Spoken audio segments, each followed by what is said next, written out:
assim. Então, o roteiro da palestra é esse aí. Quem somos, onde estamos, de onde viemos, onde estamos, portanto, e o que fazer. Alguns princípios que norteiam o nosso trabalho, colegas como eu, é que a única certeza é a incerteza. A incerteza, existe um princípio da física que diz que qualquer medida que você realize, ela está sempre carregada de incerteza. Não tem nada perfeito. Outra, by Funeral Theory Advances. Isso aí é uma maneira de dizer que as coisas vão mudando mesmo. E, finalmente, a do Guimarães Rosa, que as coisas mudam no devagar, depressa dos tempos. Eu acho uma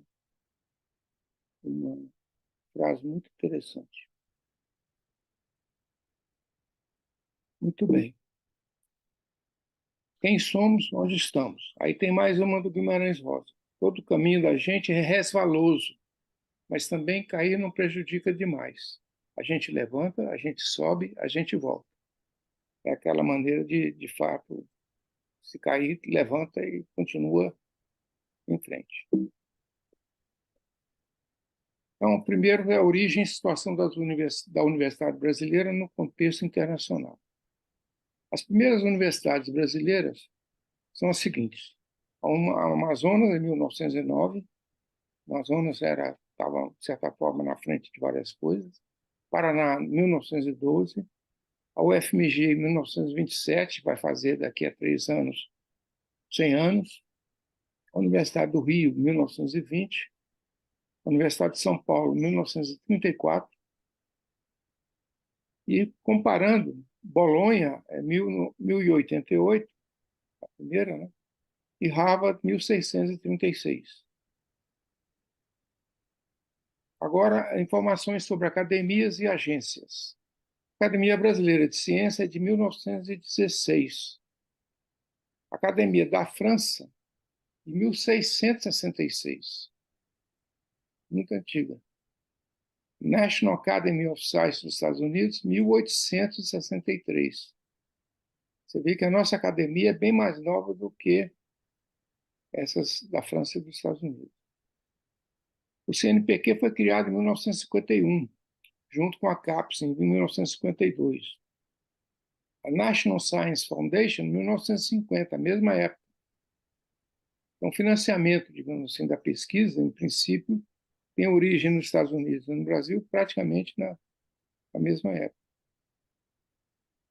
Contexto histórico. A pós-graduação, que eu vou dar ênfase.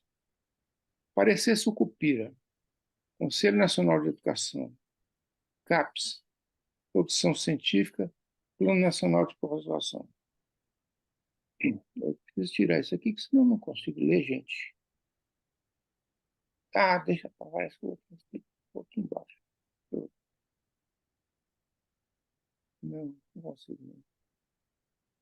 Bom, o ministro da Educação e Cultura, isso em 1965, Parecer Sucupira foi criado, foi escrito. Ele dizia que o ministro da Educação e Cultura, considerando a necessidade de implantar e desenvolver o regime de cursos de pós-graduação em nosso ensino superior, e tendo em vista a imprecisão que reina entre nós sobre a natureza desses cursos, falando em 1965, solicita ao Conselho pronunciamento sobre a matéria que defina, e, se for o caso, regulamente os cursos de pós-graduação a que se refere a letra B do artigo 69. Então, vocês veem que são coisas muito novas, né, na nossa.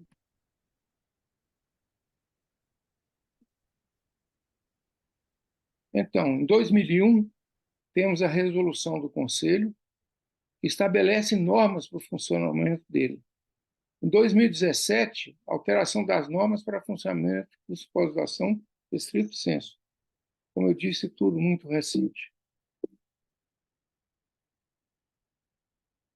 A CAPES. Eu preciso tirar essas coisas daqui, gente. Eu não sei como fazer, não, mas está me incomodando. Ô César, Diga. é, em cima você tem lá onde aparecem as fotos, as imagens das pessoas. Agora está embaixo. Então, se você clicar só em uma delas, no tracinho de um vai ficar só uma. Sim, mas não ficam todas. Ah, pronto, saiu. Tá. Pronto, Ok. isso. Agora deixa eu tirar aquela lá de cima que estava.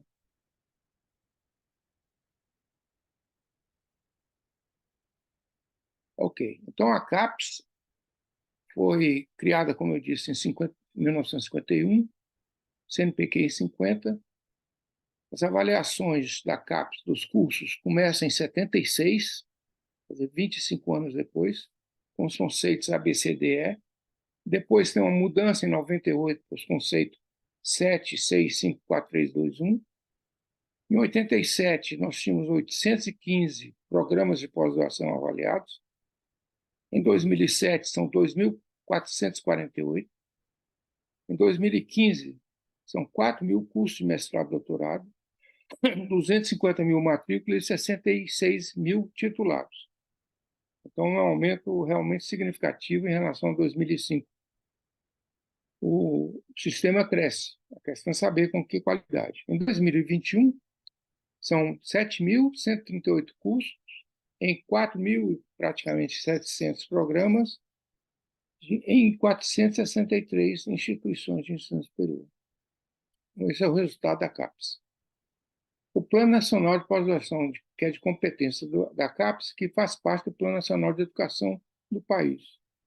O primeiro foi referente ao período de 75 a 79, depois vem o segundo, referente a 82 a 85, o terceiro, de 86 a 89, aí o quarto não ocorreu, na verdade eu até participei da comissão, mas como não havia recurso, então o presidente da CAPES decidiu não lançar o programa, apesar de algumas indicações de procedimentos foram adotadas em seguida. Em 2005, 2010, vem o que eu chamo de quinto plano, na verdade eles passaram a ser denominados pelos anos. 2011, 2020, o sexto plano. Em 2021, 2030, nós temos, eu que eu saiba, tem uma portaria de 2022 que institui a Comissão Nacional para a elaboração do plano. Não existe, que eu saiba, nenhum resultado ainda. O Plano Nacional estabeleceu, nesses anos todos, 5 importantes etapas na história da pós-graduação brasileira. Eu destaco capacitação dos docentes das universidades, que foi o primeiro objetivo do plano, a preocupação com desempenho e qualidade, depois, a integração da pesquisa na universidade com o setor produtivo foi o terceiro aspecto geral. O quarto, a flexibilização do modelo, o aperfeiçoamento do sistema de avaliação, como mostrei, mudou das letras para os números. E o quinto, introduziu a introdução do princípio de indução estratégica, combate às assimetrias, que na verdade ainda estão aí, muito presentes, impactam as atividades no setor produtivo e na sociedade. Pouca, que eu saiba, pouco impacto. E, enfim, são 5 pontos principais. Já o último plano, ele destaca a expansão do sistema, a criação de uma nova agenda nacional de pesquisa, aperfeiçoamento da avaliação, a interdisciplinaridade e o apoio à educação básica, que continua muito precário, quase inexistente do seu ponto de vista da pós-graduação.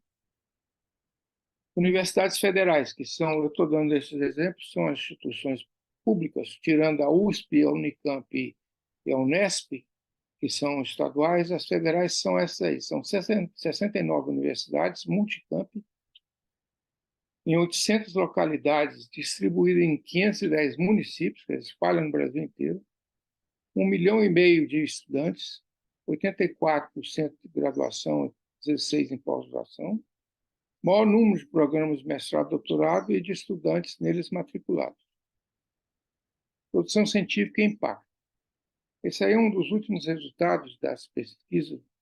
A produção global é de 11 milhões de artigos e o mundo teve um crescimento, representa 27%, e o Brasil 32,2%. Aí estão as áreas que eu não vou discutir, em que são as principais áreas da produção: educação, biodiversidade, nanopartículas, pecuária, agricultura, saúde pública, física teórica, fisiologia, solos e inovação. Essa transparência aí, ela mostra a produção científica acadêmica das várias universidades. Começa em primeiro lugar, com a USP, depois a Unesp, a Unicamp, Federal do Rio, a Federal do Rio Grande do Sul, Federal de Minas, Federal de São Paulo, a Unifesp, e, enfim, aí o Paraná e assim por diante. Eu não vou ler os detalhes, mas nas diversas áreas do conhecimento, como vocês vão receber essas transparências, vocês podem depois olhar detalhadamente. Mas você vê que as 3 primeiras são universidades estaduais. Aí começam a aparecer as universidades federais. Em relação à produção de impacto, os índices de impacto da produção científica, começa com a Universidade Federal do ABC, seguida de São João del Rei, depois Juiz de Fora. Então, é interessante isso, porque a ABC é uma universidade muito nova, federal. São João del Rei, surpreendentemente, aparece aí, talvez porque tem uma produção de 1 ou 2 artigos importantes, uma cadeia de colaboradores, e ela está sempre com um índice de impacto muito alto, 1,54, com todas as pesquisas. Né?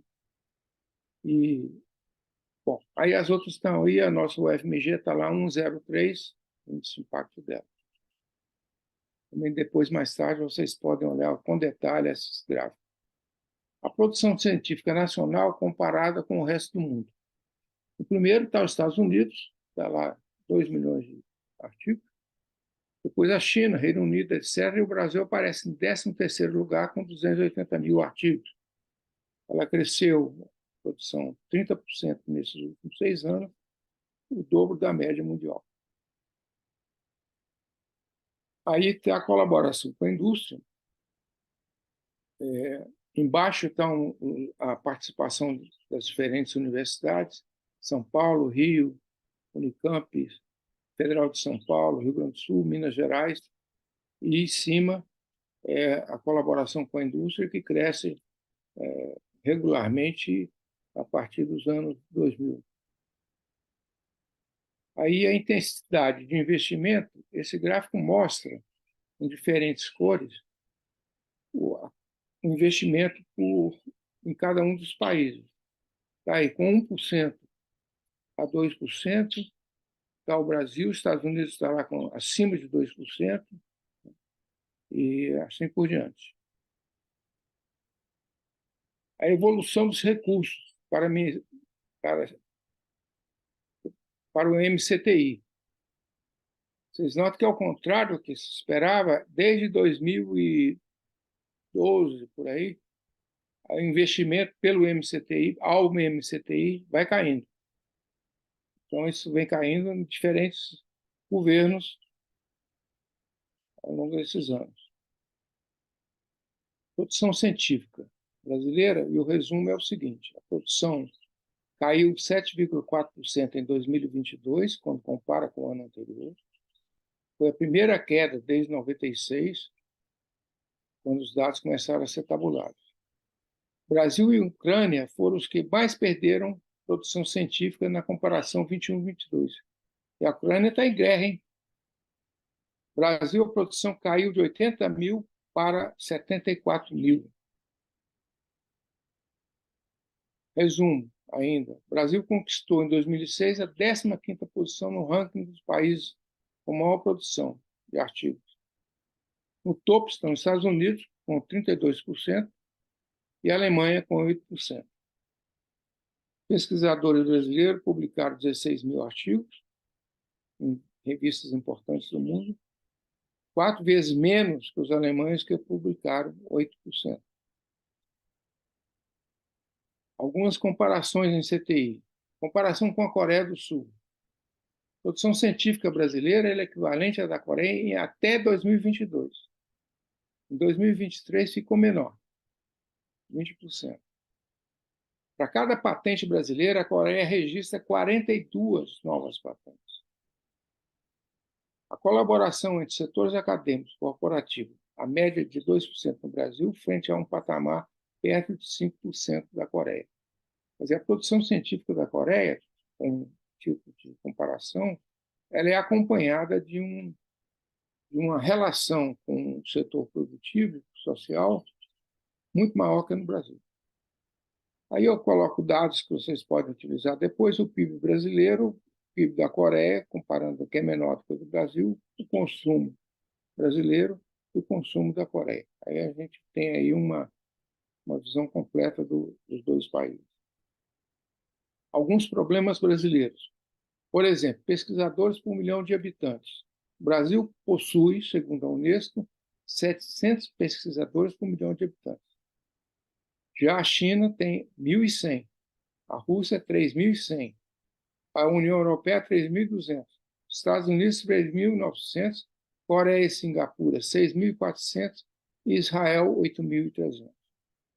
Argentina, comparar com países da África do Sul, 1.200 pesquisadores por milhão de habitantes, quase o dobro do Brasil. Outros problemas. Educação. Mais da metade da população não concluiu o ensino médio e uma proporção pequena concluiu o ensino superior. Pós-graduados em empresa, 15% dos pesquisadores em empresa têm mestrado e doutorado. Já na Coreia, são quase 40%. Outros problemas. Desempenho educacional brasileiro no PISA, em ciência, matemática e leitura. Está aí as comparações do Brasil com a Coreia, com os países da OCDE, matemática e leitura. Nós vemos que nós estamos em situação muito difícil. Isso é um reflexo do ensino básico. Eu peguei essa frase aqui do Luiz Davidovich, ele apresentou num resumo de um artigo do Museu de Ciência lá do Rio, que diz o que a gente sabe de outra forma. A precariedade da educação básica é um grande obstáculo ao desenvolvimento social e econômico do Brasil. Soluções existem, mas é necessário implementá-las.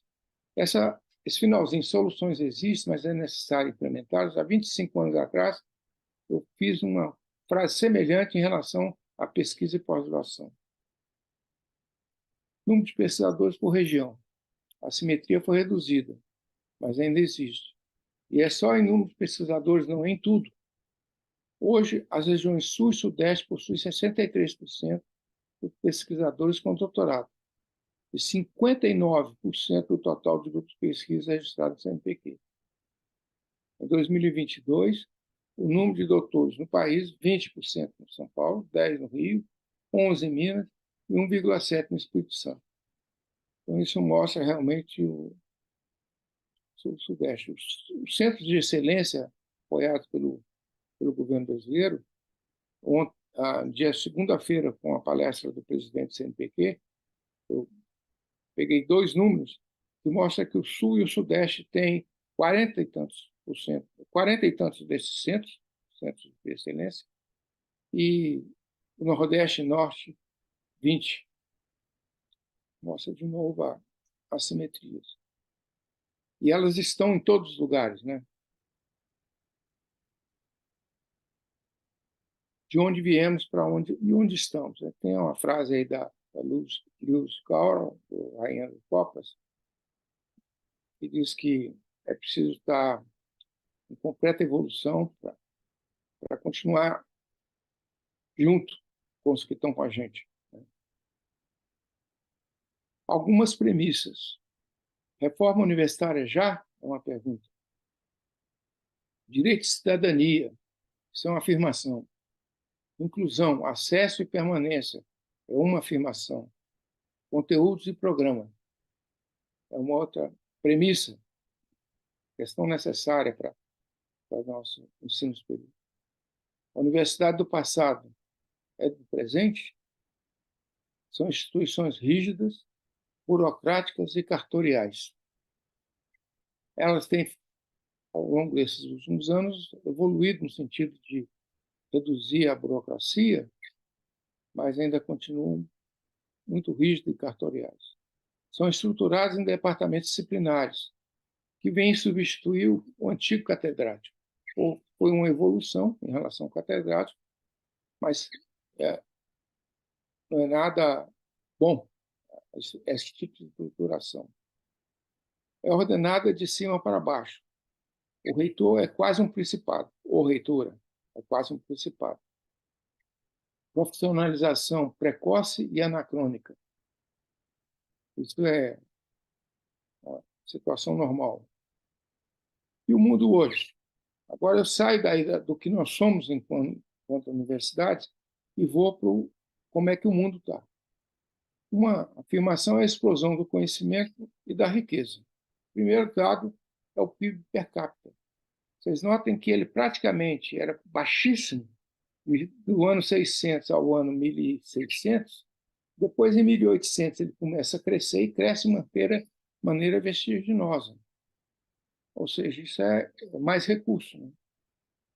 Esse gráfico aí vocês precisam também depois olhar com cuidado.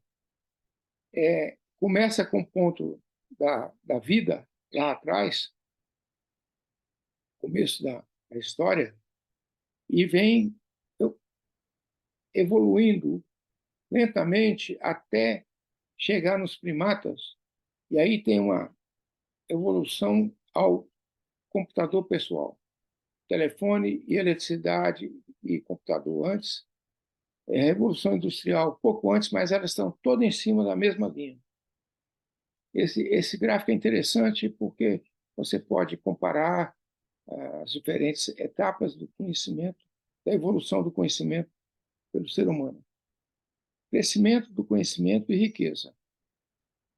Então, eu mostro aí um dado interessante, que a explosão e crescimento do conhecimento, que causa esse crescimento de riqueza, pode ser ilustrado com o fato de que recentemente foram produzidos mais transistores a baixo preço do que grãos de arroz. Então, faça a comparação. São 10 elevado a 11, então o número 10 elevado a 11 é esse, cheio de zeros aí, estrelas na galáxia. 10 elevado a 14 células no corpo humano. 10 elevado a 15 grãos de arroz produzidos anualmente. 10 elevado a 17 formigas no planeta. E 10 elevado a 19 transistores produzidos por ano ao custo de 1/100º do custo de cada grão de arroz produzido. Isso mostra a evolução da tecnologia. Os transistores estão aí em todos os lugares. Né? Interessante que agora, 2 ou 3 dias atrás, o Prêmio Nobel de Física, de 2023, foi dado ao mundo dos elétrons. As mudanças ocorrem em alguns décimos, o que é chamado de ato segundo. Isso é impressionante, a capacidade que esse grupo, na verdade, 3 pessoas, independentemente, criaram para observar os elétrons. Então, está aí, um ato segundo é tão curto que há tantos atos segundos em 1 segundo quanto segundos desde o início do universo. Um ato segundo é 10 elevado a menos 18 de 1 segundo. Um ato segundo é 1 bilionésimo de 1 bilionésimo de 1 segundo. E esse gráfico também é interessante porque, no extremo, nós temos o ato segundo, que está lá com 1 bilionésimo do bilionésimo. No centro, nós temos o batimento cardíaco em 1 segundo. E lá na outra ponta, nós temos a idade do universo. A distância em relação ao segundo é a mesma do ato segundo. Muito interessante isso. Quer dizer, mostra que essa descoberta, essa utilização na pesquisa de física e em outras áreas, vai trazer consequências técnicas grandes. Aí eu coloquei as potências de 10 aí, para quem não está acostumado com essas potências, 10 elevado a tanto, está aí os números, o que significam isso. Ainda, diversos estudos mostram um alto impacto dos investimentos em ciência e tecnologia. Então, para cada 1% de aumento no gasto por área, os retornos são esses aí. Saúde, 0,3%, na educação, 0,25%, na infraestrutura, 0,01%, e 9%, praticamente 10%, é o retorno em ciência, tecnologia e inovação. Para cada 1% investido, 10% vem em CTI. Está aí essa palavra, o átomo escrito com átomos, e os resultados da ciência. Vou mostrar o caso brasileiro com alguns resultados que têm impacto social também. Pesquisa básica e inovações. Esse aí é interessante. Joana Doberainer, o método de implantação de nitrogênio no solo usando bactérias. Isso permitiu o enriquecimento do solo. Na década de 40, a produtividade média do plantio de soja no Brasil era de 700 quilos por hectare. Hoje, 3.000. E há produtores que já conseguem extrair 8.000. Isso vem lá do método de implantação de nitrogênio. A pesquisa em águas profundas foi desenvolvida pela COP associada ao UFRJ. O petróleo de pré-sal, atualmente, mais de 50% da produção brasileira, que vem com a pesquisa também de águas profundas. A Embraer, algum sucesso. O voto eletrônico, 144 milhões de votos, ou mais que isso, na verdade, esse meu dado aí é antigo. Resultado antes da meia-noite. O petróleo em águas profundas, em 1.500 metros. A técnica para pesquisar e retirar petróleo em água profunda é muito inovadora no país. O melhor jato de 50 lugares, da Embraer. Maior produtividade de soja do mundo. E aí cabe uma observação que a produtividade de soja e a exportação, que aumenta o PIB brasileiro, ela leva consigo a água, porque para produzir soja é preciso de água. E depois a soja é exportada, ou seja, a nossa água é exportada. A água é uma questão muito importante no mundo, na verdade. Mas maior e mais eficiente produtor de etanol, é a mesma coisa. Ter 5% da produção do etanol. Ok? Para que serve a ciência básica? Seria, como eu disse aí, cerca de 30% do PIB americano é baseado em invenções tornadas possíveis pela mecânica quântica, de semicondutores em chips de computadores, a lasers em reprodutores de CDs e DVDs, aparelhos de ressonância magnética em hospitais e muito mais. 30% do PIB americano. Para que serve a ciência básica?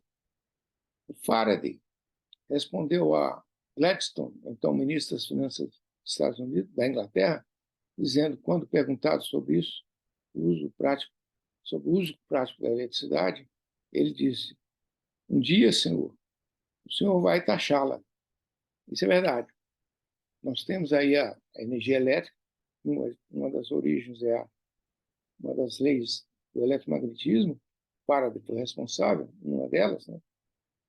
E mais que nos leva às usinas ou aos reatores nucleares, que tem consequências no meio ambiente desastrosas às vezes. Mas, enfim, a luz está aí.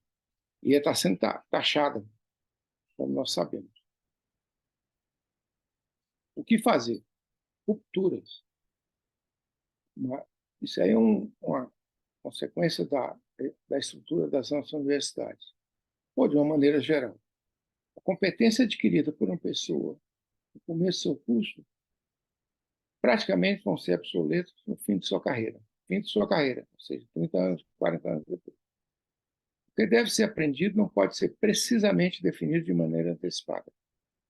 Então, há aí a necessidade de realmente pensar o tempo todo sobre os currículos,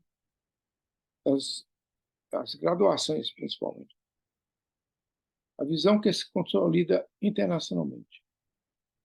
Os cursos de nível superior devem ser compostos de ciclos relativamente curtos, da forma que você vai completando os ciclos, e não do jeito que nós temos, que os nossos ciclos são semestrais, né?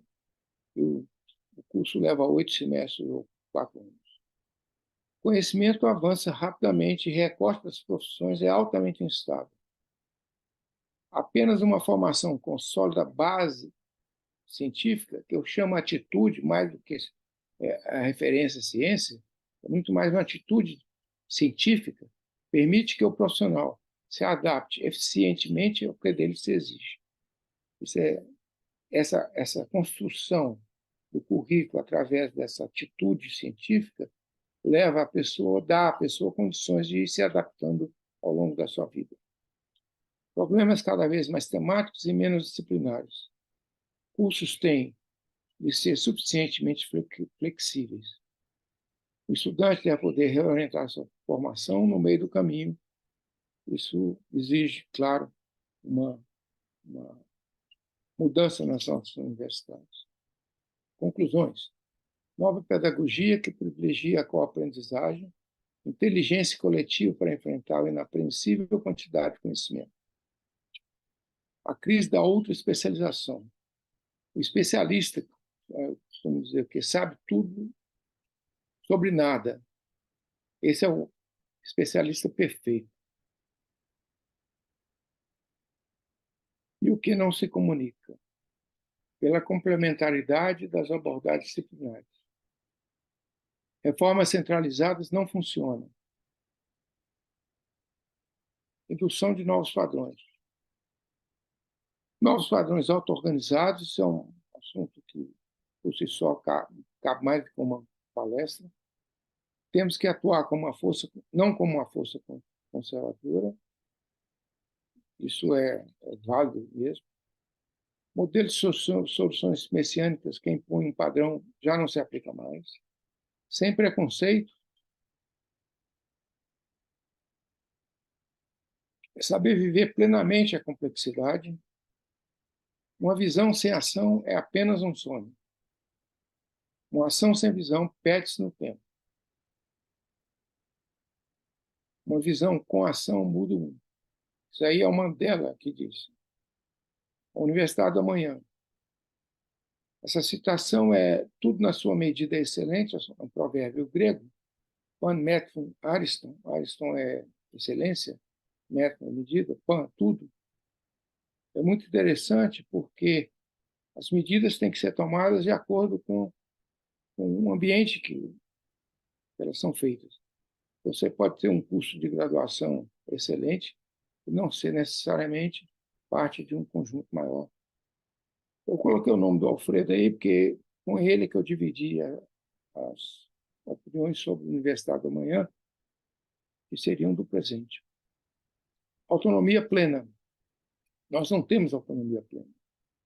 Nem didática, nem orçamentária, etc. Administrativa. Estruturada em centros multidisciplinares.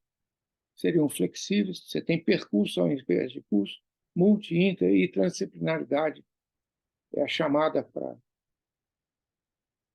ordenada de baixo para cima, o reitor só um dos autores, muitos agentes indutores de mudança e padrões auto-organizados. Quer dizer, isso aí surge com a participação de todos. Privilegia a formação básica. Flexibilidade. Sentido avançado e progressista, exige um ambiente de diversidade, aumenta os graus de liberdade e as opções de escolhas. A flexibilidade é importante, permite a mobilidade, cuida da qualidade, é contemporâneo e exerce avaliação. Alguma universidade já conseguiu andar nessa direção? Eu digo que não. O que um governo pode fazer? Criar condições para que o sistema educacional brasileiro atinja, como um todo, o mais rápido possível, uma condição de criticalidade. Aí já são conceitos de física, com vista a ter as características mencionadas nessa apresentação. Quer dizer, levar o sistema universitário brasileiro a um ponto de criticalidade, de tal forma que as mudanças venham logo em seguida. É isso que é necessário, mas o governo não faz isso, nenhum deles fez até agora. Diagnóstico e problemas. Diretrizes genéricas. A natureza termodinâmica do sistema universitário, exaustão, ciência básica e tecnológica, ecologia acadêmica e intelectual, a diversidade, transdisciplinaridade, redes de computadores, ética, uma nova ordem. Nós estamos precisando cada vez mais dessa nova ordem, porque estamos diante de agressões à ética, né? As relações, da necessidade ao direito, à inclusão, docentes universitários, inovações pedagógicas. São metodologias necessárias. Soluções. Não se deve confundir a lua com o dedo que a aponta. Esse é um provérbio zen. É interessante porque quando você pergunta o que é aquilo ali, você aponta com o dedo, e aí fala, é a lua. Aí pode confundir, né? Diretrizes específicas para instituições públicas do ensino superior. Aí nós temos algumas. De um lado, excelência e autonomia, conceitos a serem contextualizados. Universalista ou especialista, nós precisamos do especialista que se universaliza. Flexibilização curricular. A responsabilidade governamental, que é o financiamento. Avaliação, antídoto para a mediocridade. Projeto que privilegia a diversidade e a explosão do conhecimento. Rompendo as dicotomias, a transdisciplinaridade. De um lado é o individualismo versus o desejável individualidade, o vermelho. Planejamento, metodologia ao invés de ideologia. Complexidade ao invés de corporativismo. Globalização ao invés de regionalização. Escolha livre ao invés de imposição. Excelência ao invés de relevância. Interesse público ao invés de privado. E apoio a grupos emergentes, ao invés de apenas manutenção de grupos de excelência. Transdisciplinaridade, a dicotomia. Elas se manifestam também embasando conflitos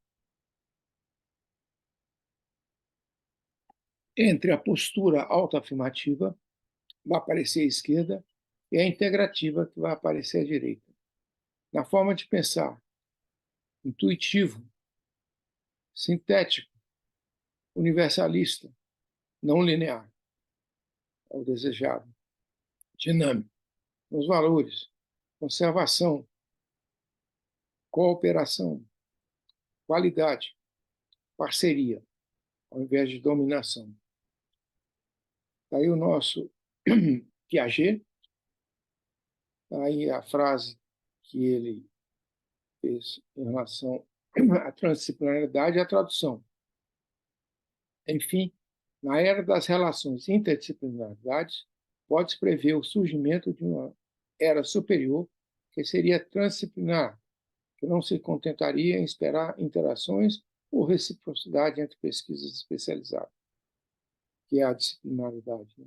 Mas situaria essas ligações no seio de um sistema total, sem fronteiras estáveis entre as disciplinas. Eu coloco aí o IEAT da UFMG, que é um instituto dedicado às atividades transdisciplinares da universidade. Sociedade da propriedade versus a sociedade do conhecimento, que é o desejado. Então, nós temos a explicitação. Sociedade da propriedade se identifica plenamente com valores como a expansão, a competição, a quantidade e a dominação. A emergente sociedade do conhecimento se identifica melhor com a conservação, cooperação, qualidade e parceria. Isso diante dos impactos no meio ambiente, fica muito claro que a sociedade de propriedade ela vai atrás do lucro, né, independentemente do resultado ao meio ambiente. Um passarinho aqui dentro de casa. Direito de cidadania. Educação, bem público e direito básico e universal do cidadão. Consequentemente, cabe ao Estado zelar de forma prioritária por esse bem, regulamentando-o, financiando e supervisionando. Tivemos problemas em relação ao ensino superior no mandato do presidente anterior e promoveu cortes, né? Nosso sistema é um sistema público, sistema misto. A questão do público e do privado e essas diferenças é outro assunto separadamente. Direito de cidadania. Cerca de 10% dos jovens em idade compatível têm acesso ao ensino superior, muito pouco. Mais de 2/3 das instituições de ensino superior são privadas. É muito. Mais de 3/4.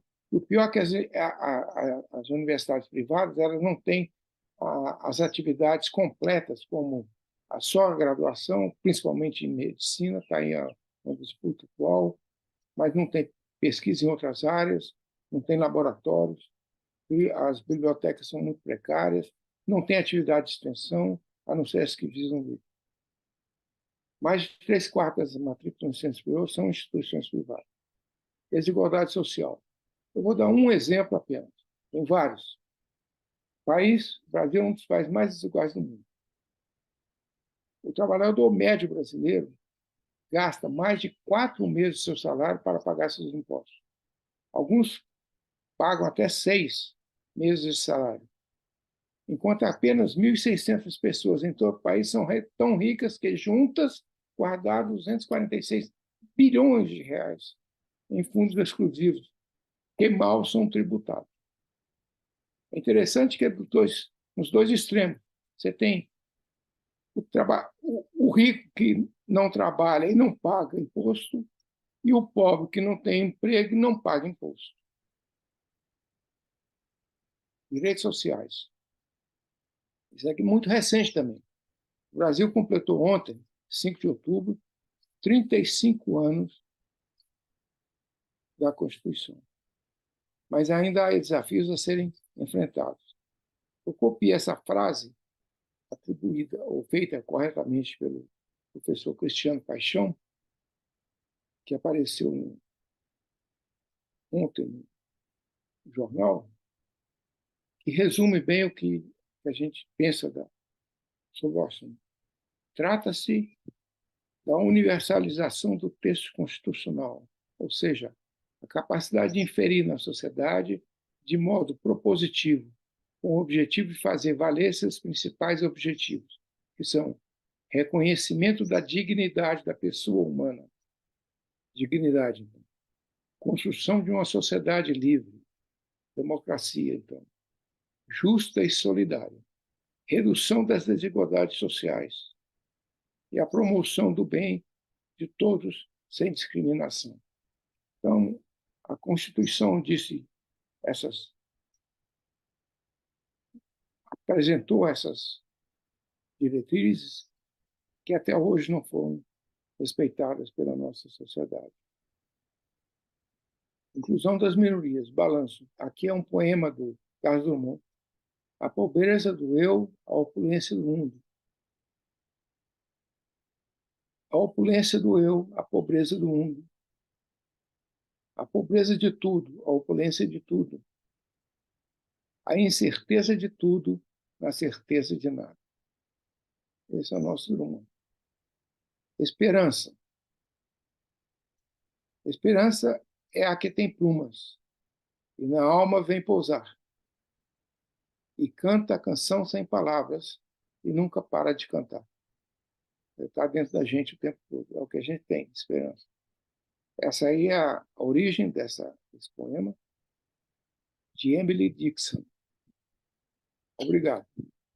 Essa palestra, a maior parte dela está na revista da UFMG, Educação Superior Brasileira, na Contemporaneidade, Desafios da Universidade da Manhã.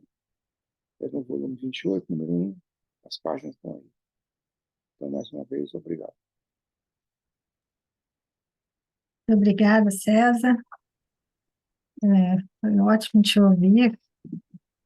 Acho que você nos apresentou dados que são, por si só, muito interessantes, né? Mas você também problematizou e mostra um caminho. Então, eu agora abro, né, para as perguntas. E, então, quem gostaria de fazer perguntas, por favor, pode se inscrever.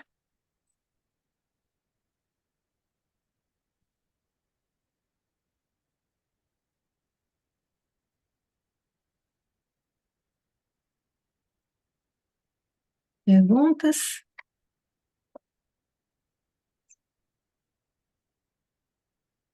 Eu queria fazer uma pergunta, Eliana. Tomás, o professor Francisco Barbosa levantou a mão primeiro, Ok. então eu Não, vou mas dar a pode palavra deixar a o ele. Tomás, Eliane. Não, não, não.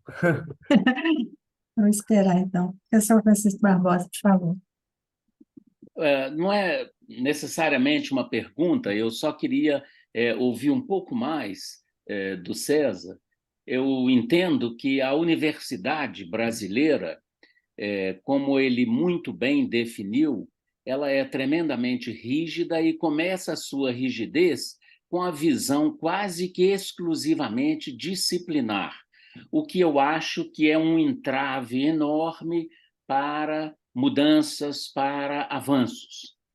E, graças ao nosso IEAT, eu tenho tido a oportunidade de pensar sobre a transdisciplinaridade e, inclusive, eu ousei, ao fazer a aula magna de 2021, da graduação da UFMG, que o assunto foi basicamente sustentabilidade, mas eu disse que uma das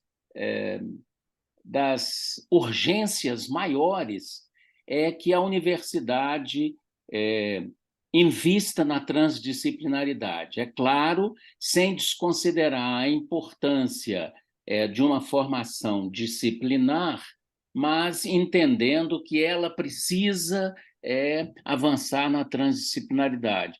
Eu queria que o César pudesse explorar um pouco mais esse ponto, porque eu considero crucial nessa mudança que a sua palestra mostra da necessidade. Obrigado. Bem,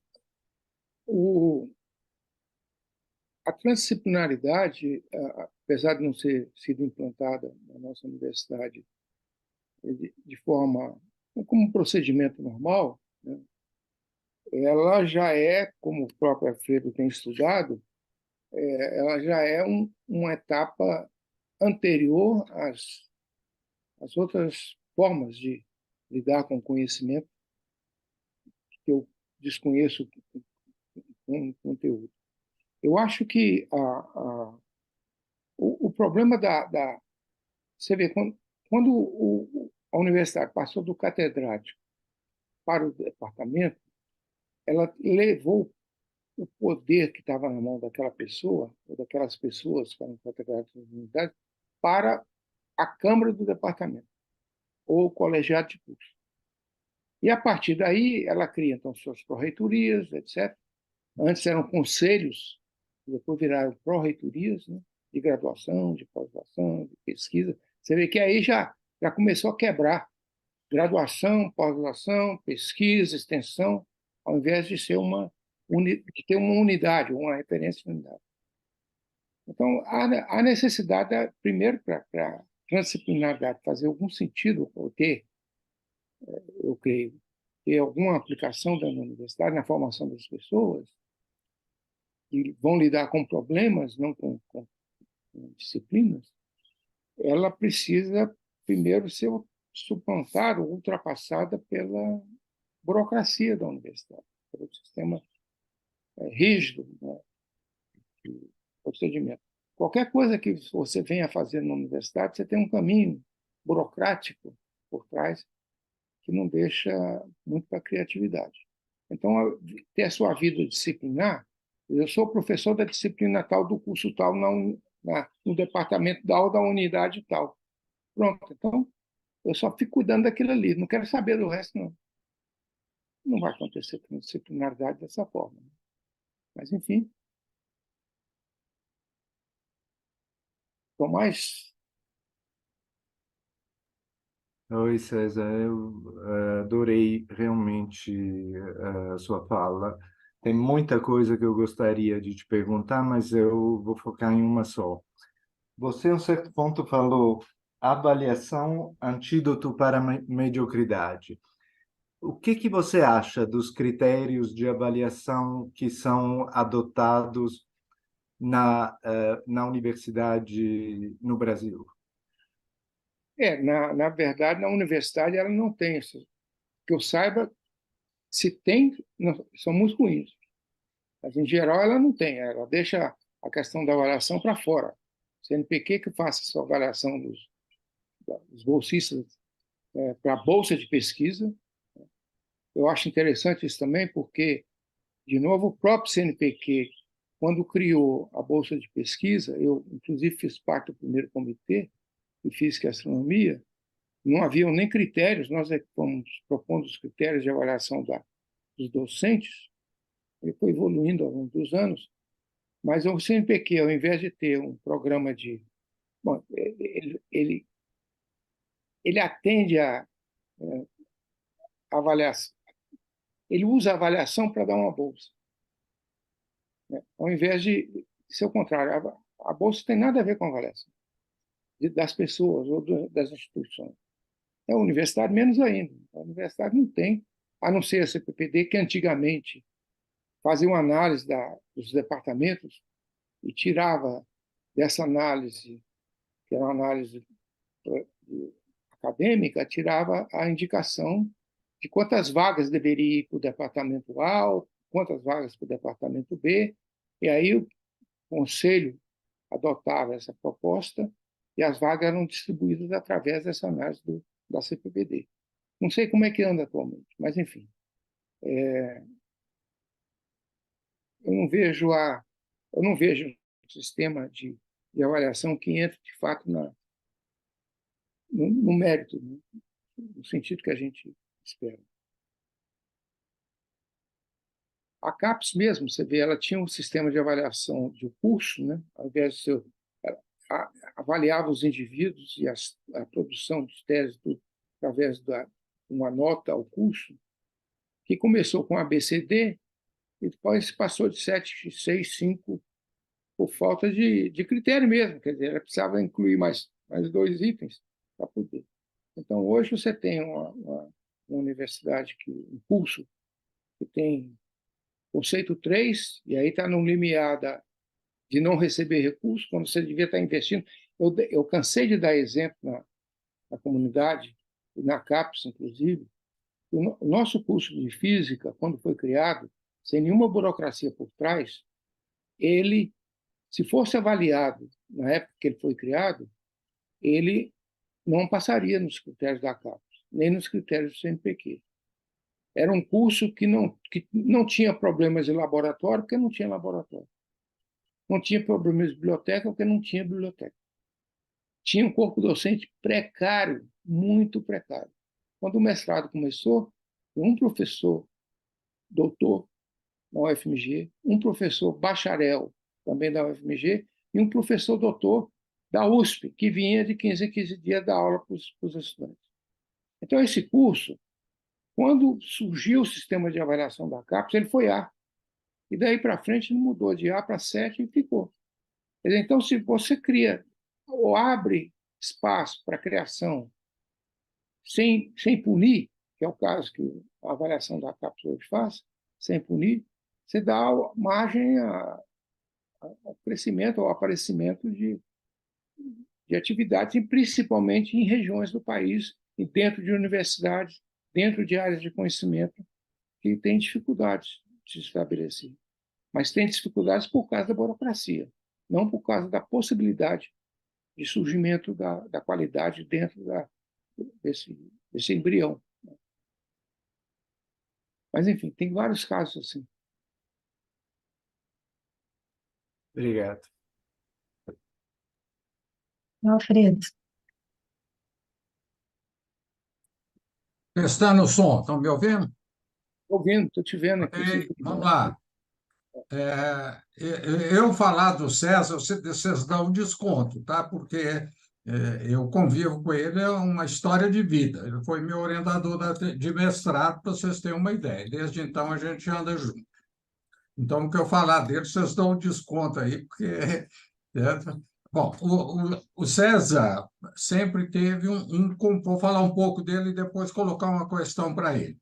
Ele tem sempre um componente que eu gosto de rotular de herético, ou seja, uma pessoa transformadora, certo? Que induz transformações no sistema. E ele citou aí a questão dos catedráticos, e eu já começo. Eu queria registrar que um exemplo desse componente herético do perfil do César, e que eu poderia citar vários, é a criação do IEAT. Tá? Ele que foi na gestão dele que se criou, por determinação dele como reitor, como ele disse em Principado, ele deixou essa herança, só para ter uma ideia. Então, agora, então, voltando lá, desde de sempre, essa universidade que nós temos aqui, a última vez que aconteceu alguma coisa de relevante nela foi em 68. Certo? Essa é a minha visão de como a universidade se encontra hoje. Tem um conceito que o César gosta de usar muito, e eu apropriei dele pelo poder que ele tem, que é o de singularidade. Certo? Ele usa muito esse conceito na perspectiva da singularidade na tecnologia, que você está marchando para um desenvolvimento tecnológico tão rápido que praticamente você vai ter uma duplicação ou uma evolução descontrolada. Certo? Ou seja, a cada atossegundo o conhecimento dobra. Pronto, isso aqui é uma singularidade. É como se você fosse, o sistema todo marchasse, combinasse para um zero no denominador. Então, aí você tem infinitas alternativas. Ele usa muito isso e eu gosto muito. E por que eu estou puxando isso? É porque eu acho, aí é achismo, primeira pessoa do singular, que a universidade está marchando para uma singularidade. Não é só a universidade, não, é a sociedade inteira. Tá? Mas, particularmente, que é o que nos traz aqui, a universidade está marchando para uma singularidade. Se isso é verdade, e eu poderia fazer aqui longos discursos para demonstrar, tentar dar sustentabilidade dessa tese minha, de que a universidade está marchando para uma singularidade. E aí eu volto a outro herético, que é Giordano Bruno, que diz assim: é muita inocência você pedir para quem tem o poder para mudar o poder, que é o caso da universidade. Então, é assim que eu vejo como é que está acontecendo. Então, o meu ponto é o seguinte, agora, deixando esse passado glorioso, que você é história viva disso aí, como é que nós vamos estar daqui a 5 anos, certo? Com essa estrutura totalmente engessada, e aí não adianta dizer que ela é engessada por si, ela só muda através de uma ação articulada. Eu, otimisticamente, gosto de acreditar que ela vai surgir a partir de um processo de dentro para fora, mas, por outro lado, a força conservadora, como você gosta de dizer, dentro da universidade é incomensurável. Então, como é que nós vamos sair deste imbróglio para que as pessoas que estejam entrando na universidade tenham alguma luz sendo vista para a vida? Não é para o final do curso, não, é para a vida. Certo? Como é que é? Que universidade que nós precisamos? Que universidade que nós vamos ter que repensar de forma tão radical que qualquer semelhança com essa que está aí será mera coincidência, mero acidente. Eu sei que essa pergunta não tem resposta, mas esse é o tamanho da minha ansiedade e é com você que eu tenho discutido isso a vida inteira. Fred, muito obrigado pela pergunta. A resposta imediata, você perguntou assim, como é que ela vai estar daqui a 5 anos? A resposta imediata é dizer do mesmo jeito, ela não vai mudar. E, infelizmente, não vai mudar. E eu posso e vou exemplificar com alguns dados também históricos, que mostram que ela está acostumada com essa situação e não vai sair daí. Agora, o que nos falta, e talvez a gente encontre, mas essas pessoas precisam aparecer, precisam levantar a mão, precisam gritar, são pessoas como você, certo? Que estão o tempo todo na procura, e que é isso que torna possível as mudanças.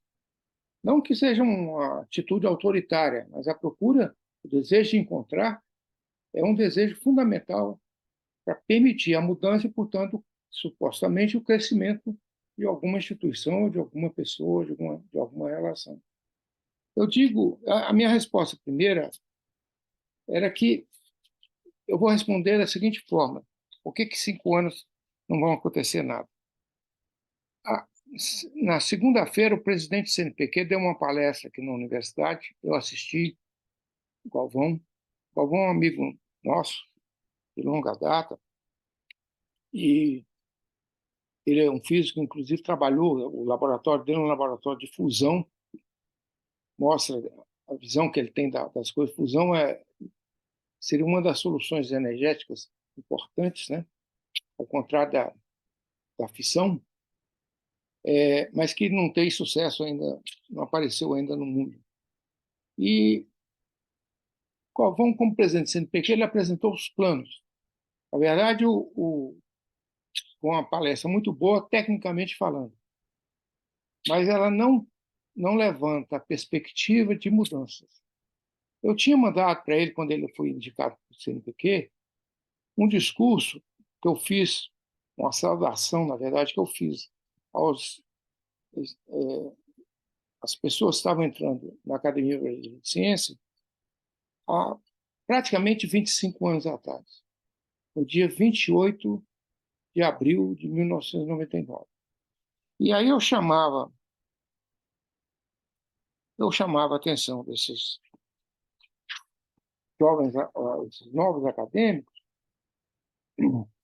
sobre uma série de questões relacionadas com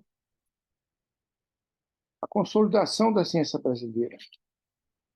E eu pedia que eles assumissem esse papel. Certo? Na saudação, eu faço menção às propostas que foram enunciadas por Fernando Henrique Cardoso, e já na conclusão, eu digo o seguinte: portanto, os problemas e necessidades, os programas e metas são parte do acervo de conhecimento do presidente Fernando Henrique Cardoso. Eu enunciei quais eram.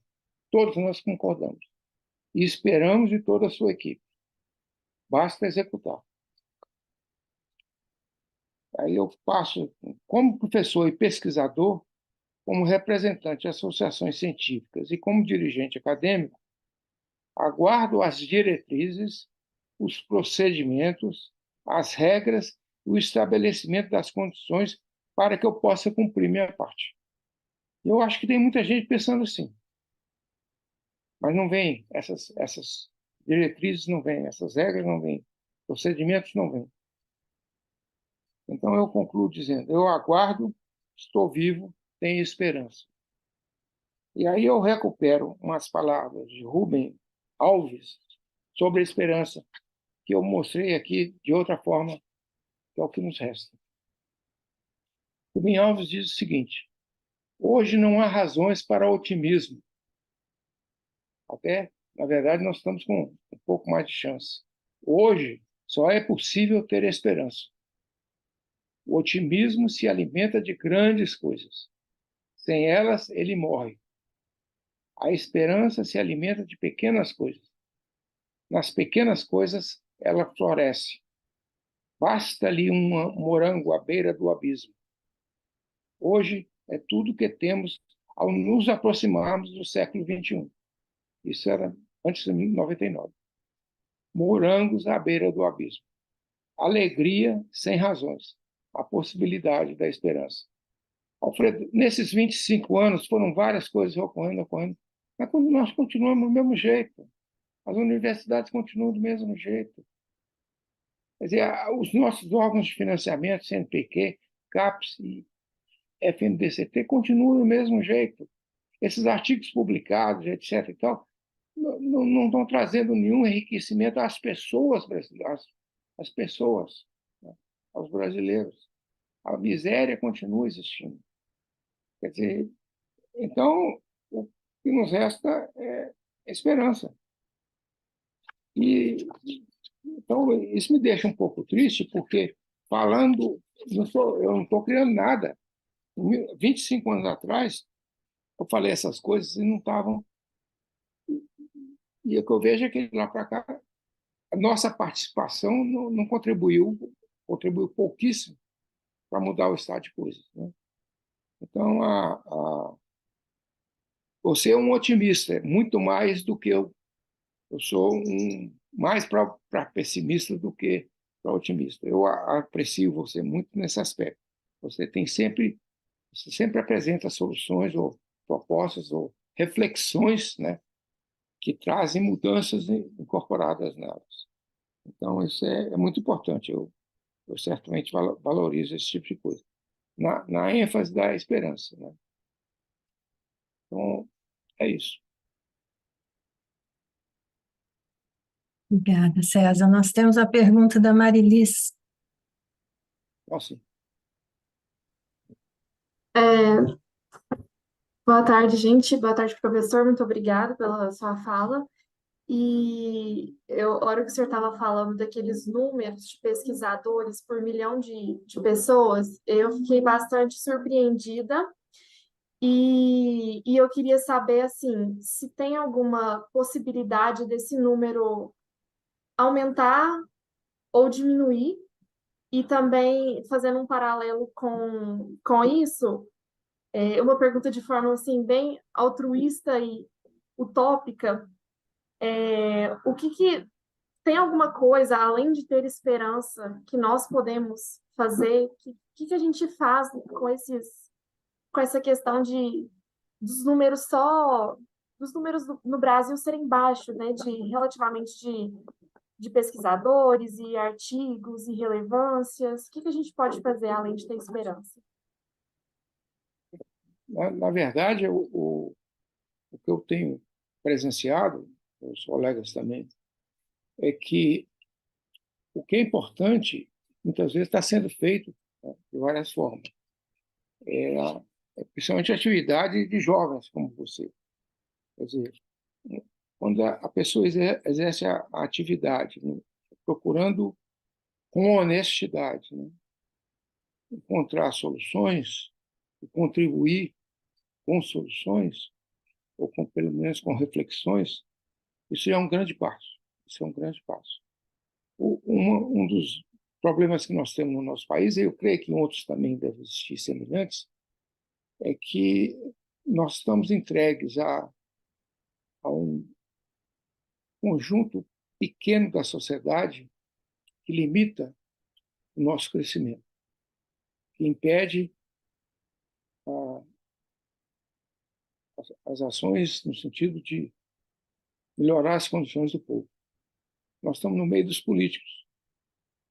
E, por mais que eu acho que política é importante e é necessária, ela precisava vir acompanhada de uma atitude mais honesta em relação à sociedade.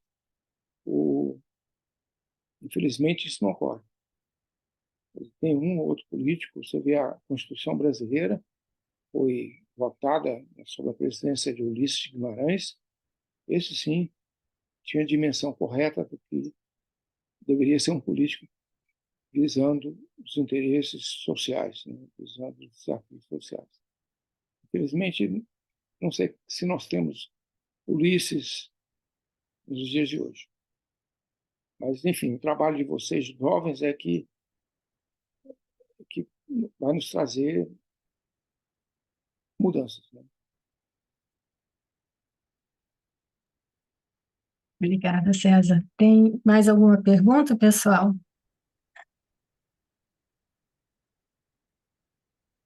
Saulo está fazendo uma pergunta aqui no chat.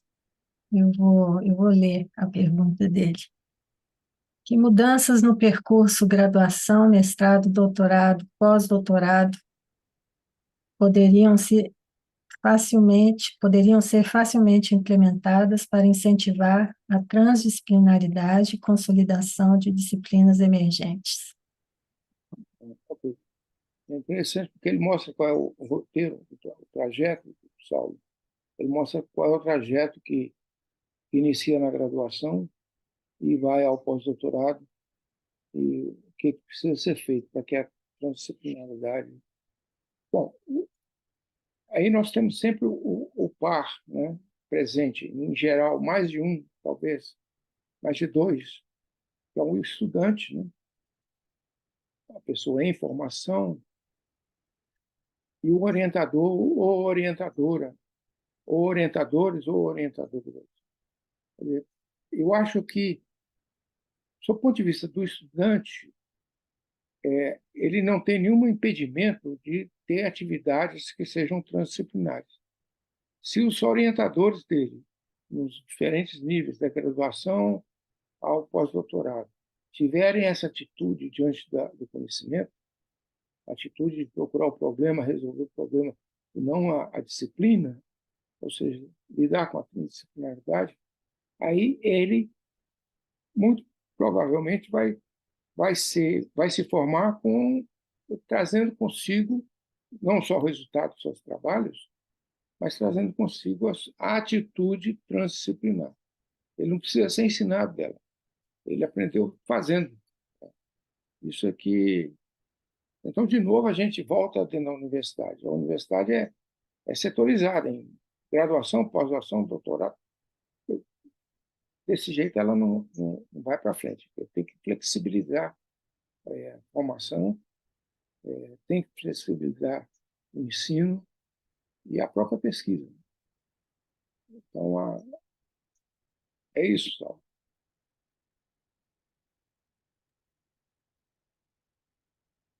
Mais alguma pergunta, pessoal?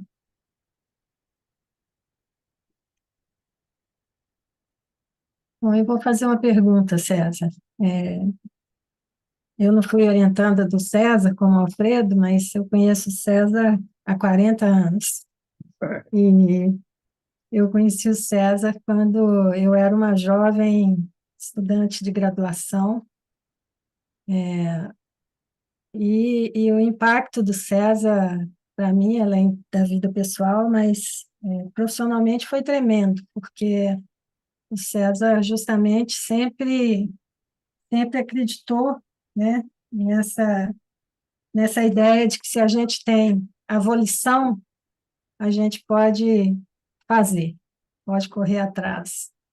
E isso comigo foi muito claro, né? Assim, eu poderia muito bem ter ficado acomodada no lugar e continuei, sempre tive o incentivo do César para continuar. E eu estou perto de aposentar nesse momento, estou há menos de 2 anos da minha aposentadoria. E eu tenho feito muitas reflexões, César, porque a imensa esperança que eu tinha, né, quando eu comecei, ao longo dos anos, eu devo dizer que ela foi diminuindo e que eu fui achando outros caminhos, né, outros caminhos para ver a esperança de novo. E a gente tem interagido, né, no grupo sobre sustentabilidade, que é um grupo justamente com uma base transdisciplinar muito forte, e eu tenho achado, né, no que eu estou fazendo atualmente, que não tem nada a ver com a minha formação acadêmica, né, que faz muito sentido a universidade se abrir e abraçar outros modos de fazer, de pensar. Nesse sentido, o que você falou sobre uma base científica para abordar as questões, para mim é muito claro que isso faz muito sentido, que isso é crucial. Por quê? Porque eu passei não sei quantos anos da minha vida estudando linguística, fazendo mestrado, fazendo doutorado, etc. E o que eu estou fazendo agora, que tem a ver com mindfulness, é claro que eu tenho uma formação na área, mas a minha maneira de pensar e de abordar os problemas é que realmente tem feito a diferença no desenvolvimento do que eu tenho feito, né? Então, eu queria te perguntar se você tem sugestões, coisas, digamos, bem práticas, né? Nós temos aqui na sala colegas mais jovens que, que possam ser feitas, por exemplo, no nível da graduação, para ajudar a desenvolver esse espírito, né, de pesquisa, de pensamento científico nos nossos alunos. Eu tenho visto que os alunos, principalmente pós-pandemia, eles têm chegado na universidade com lacunas ainda maiores do que a gente estava acostumado a ver. Eu acho que os alunos que fizeram, por exemplo, o ensino médio durante o período de pandemia e que estão na universidade agora, eles têm dificuldade até para se relacionar no ambiente acadêmico, eles não sabem como se relacionar com os professores, desenvolver discussões. Eu dei um exemplo hoje para um colega de algo que aconteceu comigo durante a semana. Uma aluna fez uma queixa comigo e eu falei com ela, então me mostra, né, o que está errado. E ela falou comigo assim, eu não quero brigar, não vamos brigar. Eu falei com ela, não, eu não estou querendo brigar, não, eu estou querendo que você me mostre para eu ser uma professora melhor, para eu poder evoluir, né? Então, assim, as coisas estão nesse nível, né? Se eu falo o que eu penso, eu vou brigar, né? Eu não tenho condição de memorizar tudo que você fala em sala de aula, obviamente não é esse o objetivo do ensino, né? Eu acho que os alunos têm dificuldade hoje de estudar, por exemplo, não sabem como estudar, né? A gente tem a componente de os alunos, durante as aulas, estarem absolutamente engajados com seus celulares, né, com WhatsApp, TikTok, não sei o que mais, ao mesmo tempo que estão ali em corpo presente, mas a cabeça está em outro lugar, né, não estão ali participando da aula.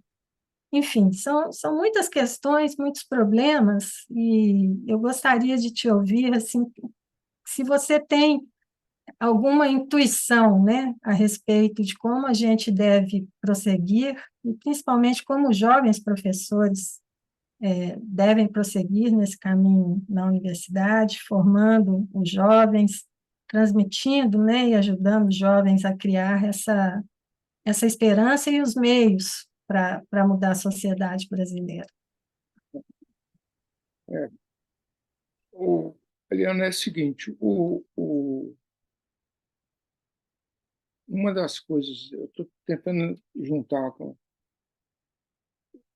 A segunda-feira, de novo, lembrando a palestra do presidente do CNPq, ele apresentou os desejos, né, de incorporar docentes, enfim, pesquisadores, né, em número maior nas nossas instituições. Mas aí dizia ele que não tinha recurso, etc., então ficava muito difícil. Eu lembrei a ele o seguinte, que o povo brasileiro paga a nós, quando aposentados, um salário, que é o mesmo que ele paga com o seu imposto, o salário quando ativo, quando somos ativos. Aí você pega tipicamente, uma universidade pública brasileira de qualidade como a nossa, nesse sentido,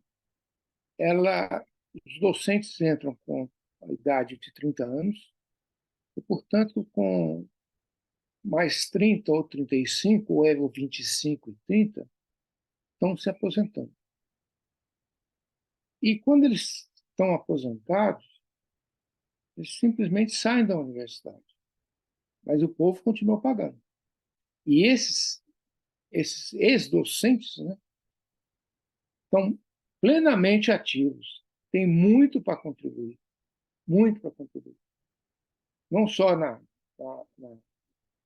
seu próprio uso, aumentar o conhecimento e tudo mais, mas também na formação de pessoas. Mas a universidade expulsa. Mesmo que dê a ele título de emérito, ou a ela o título de emérito, não dá as condições para ele permanecer ou para ela permanecer naquele ambiente acadêmico. São poucos para fora. Isso não estou falando na expulsória, como diz o Alfredo, com 75 anos de idade, não. Estou falando antes. Então, a pessoa ou sai dali para fazer alguma outra coisa, mesmo que seja dando aula em alguma outra instituição, se isso acontecer, é bom, mas muitas vezes mudam de atividade. Na verdade, eu acho que nós podíamos. Estou dando um exemplo de um instrumento que pode ser utilizado pelas universidades, que é a participação de professores aposentados nas atividades acadêmicas da universidade. E como eles têm experiência, elas têm também experiência, e sem os compromissos formais de produtividade, essas pessoas vão ser muito úteis. E o que acontece hoje é que, quando você vem o CNPq com um sistema de bolsa de pesquisa, ou qualquer sistema de bolsa, atrás do sistema de bolsa está a produção científica, artigos publicados, papers. Isso faz com que o docente saia da universidade enquanto está nela e vá para o seu laboratório, para o seu escritório, para fazer o seu paper e publicar o seu paper. E isso dá acesso a uma bolsa de pesquisa. Quer dizer, ele se desvincula dos problemas da universidade quando o jovem quer aqui fazer. Né? Os docentes estão ali para fazer coisas, para trazer ideias, fazer sugestões, fazer mudanças. Mas não. Como eles estão concentrados num artigo que vai publicar, que vai garantir a bolsa, então ele se desliga das outras atividades da universidade. Se desliga do compromisso social na formação de pessoas ou na produção do conhecimento com resultado. Vou dar um outro exemplo, a questão vou chamar de inovação. A inovação tem ocorrido, eu creio, eu não tenho os dados, mas só percepção, da seguinte forma. De novo, o povo brasileiro paga o salário, paga a bolsa, a pessoa, o orientador, recebe o estudante que tem bolsa, faz a pesquisa com recurso no laboratório, financiado pelo setor público, publica os artigos e depois parte para a inovação. Quando chega na inovação, ele descobre, como estudante, muitas vezes, algum instrumento, alguma aplicação. Isso gera recurso para ele, não para a universidade. Quer dizer, então, ele trabalhou o tempo todo procurando o caminho dele só. Ele não tem a procura social. Eu acho que, se ele se aposentar, ele possa ter uma outra dimensão da questão social. Mas, enfim, há formas de fazer isso. A própria universidade, essa proposta do aposentado, eu fiz a reitora, fiz ao presidente do CNPq, e aí ele disse, não, mas é muito difícil, porque não sei o quê. Quer dizer, é sempre difícil, não tem solução para isso. Claro que tem solução. É só pensar nas propostas. Né? Mas eu acho que você tem muito o que fazer, e inclusive nas suas atividades que já estão voltadas para o lado acadêmico, não necessariamente no qual você foi formada, mas com uma visão diferente, né, do que você era. Obrigada, César. Mais alguma pergunta, pessoal?